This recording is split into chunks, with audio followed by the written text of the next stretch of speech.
Okie doke. Short questions and answers segment today instead of the usual update video.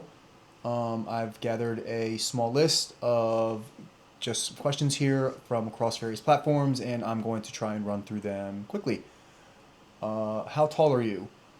I am 6'2". What do you do for your hair? So I do not do anything special or specific for my hair care regimen. I use a two-in-one shampoo and conditioner called Harry's, which I purchased from Costco. When I get out of the shower, I towel dry my hair as much as possible, and then I run a brush through it.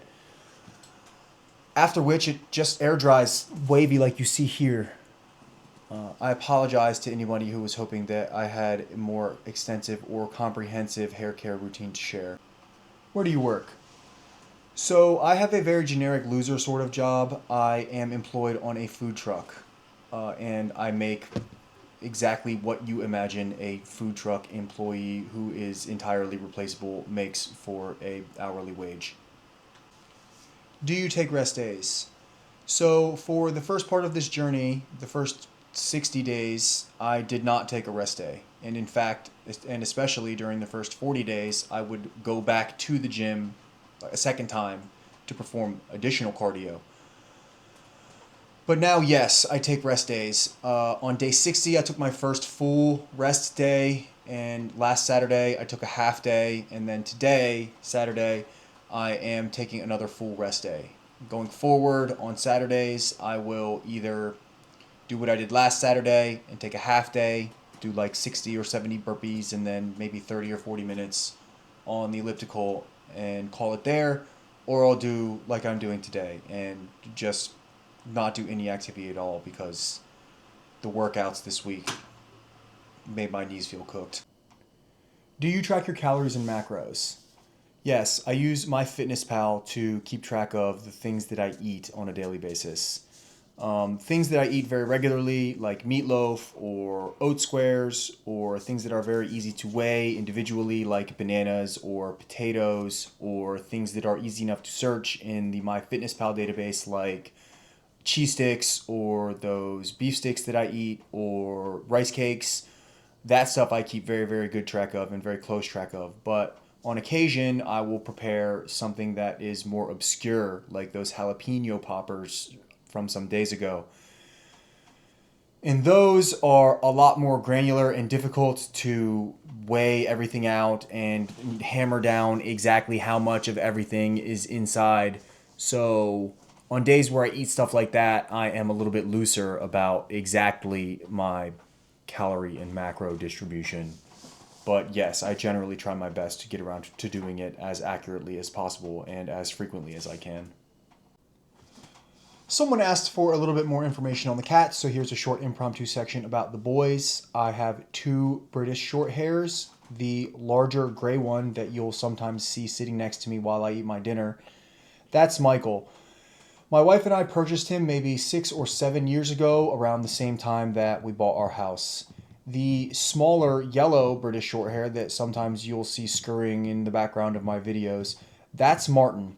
My wife and I did not actually purchase him. He was surrendered or relinquished, I think is the legal word for it. He was relinquished by his previous owners to the veterinary hospital that my mother used to work at. And my wife and I adopted him from the veterinary hospital. Have your energy levels or mood changed?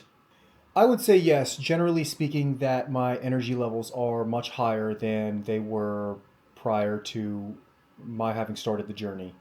Obviously, I experience some form of like carryover and or latent fatigue just from working out all the time and constantly being in motion more or less. But by and large, yes, I have access to a much larger potential well of energy at any given time, really. And as far as my mood is concerned, I would say that working out in general and just kind of having to be a lot more granular about exactly what I'm eating and kind of exactly the way that I do things has given me more of a constructive outlet for some of my more neurotic and annoying tendencies, which has helped even my mood and general sense of well-being out over the period of my having done this. How has your wife reacted? Have your habits influenced her at all? And does she eat what you eat? So, my wife has reacted very favorably or generally very positively to my journey or the transformation. Obviously, I'm going outside of my way to better myself in a way that I haven't done before, and she, of course, does what she can to help me where she can. Have my habits influenced her at all? So, my wife is not only the conventionally way more successful of us two, but she is also the conventionally way more attractive of us two. Despite having carried a baby inside of her body for 9 months, she was working out again basically as soon as the doctor cleared her to do so. So, if anything, my wife's habits influenced mine. Does she eat what I eat? So, yes, my wife will frequently eat the same thing that I eat, be it meatloaf or oat squares or really any number of things that I cook. She does not always or exclusively eat only the things that I prepare, but frequently, yes, we will eat the same thing for dinner. What have been the costs and benefits of doing this? I would say that the most obvious and apparent benefit from doing all of this is that you look better.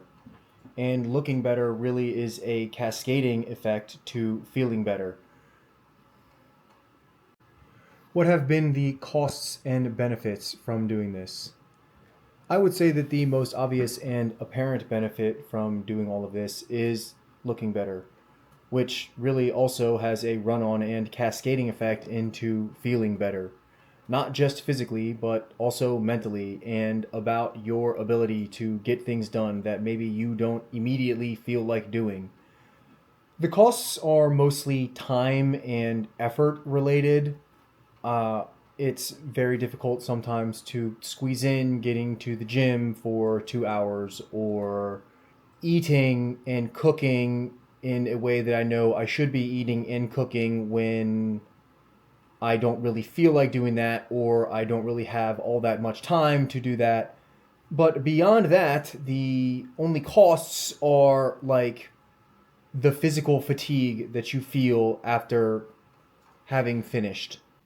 Do you only eat meatloaf? So, meatloaf is not the only thing that I eat, but it is primarily what I'm having for dinners right now. Both myself and my wife enjoy the way that it tastes, and it is easy enough to prepare in bulk. Eventually, I will get tired of the way that meatloaf tastes, or tired of preparing it, or tired of some other sensory input that has to do with meatloaf, and I will fixate on eating some other food for 30 or 40 days straight. Have you considered any special type of diet like carnivore or otherwise? During the weight loss speed run, I was effectively in deep ketosis because I wasn't eating very many carbs and, well, really, I wasn't eating all that much at all.